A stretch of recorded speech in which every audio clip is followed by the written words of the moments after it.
Hey, look at my stupid little geek trick right here. This is my first Python desktop app. I think I'm gonna be a billionaire.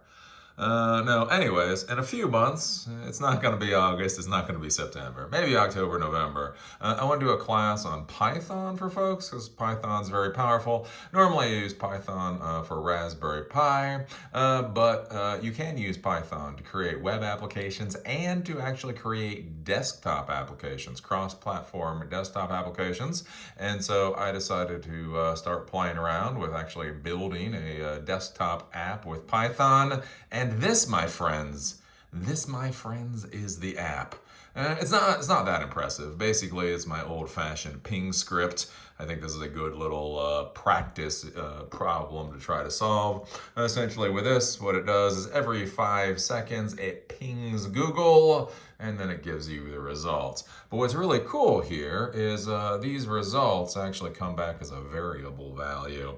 So if you look at the script here, right, we import tkinter, we import subprocess, we import time, then we create a message. So this message right here, ping script, that's the message that's right there, ping script. And then we come down here and basically we create a loop. And what's cool here is I create commands. So command ping, ping once essentially to google.com, result equals essentially the result of that.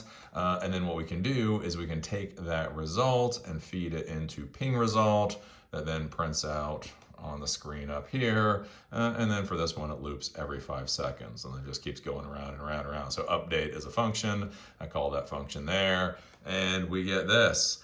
And again, the important thing here is that this script is actually interacting with the underlying operating system. So using subprocess, I'm actually communicating with the underlying operating system. And then the results that come back, I'm turning those values into a variable value so then I can parse against that. So instead of printing out all this mess, I could just make a color green or a color red, or I could have like 50 different websites that this thing pings, and then only the websites that fail, they could go up, if else, elif.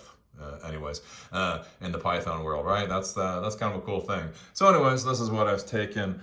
It's not actually too hard. Honestly, tkinter is not the worst thing in the world. I started learning it, I don't know, 3 hours ago. I started learning it 3 hours ago, and now I have something that I invented myself.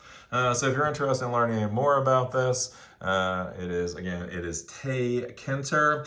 What's really cool about this particular desktop framework is that it is built into Python. So again, one of the things that when I do my classes, I'm trying to do classes that are accessible to the most number of people. And so having frameworks actually built into the distribution that goes out can be a very valuable thing. So tkinter may not be the prettiest app development environment in the world, but it serves the purpose. Once you learn how to do it here, then you can go off and make something fancy for your dog dating app.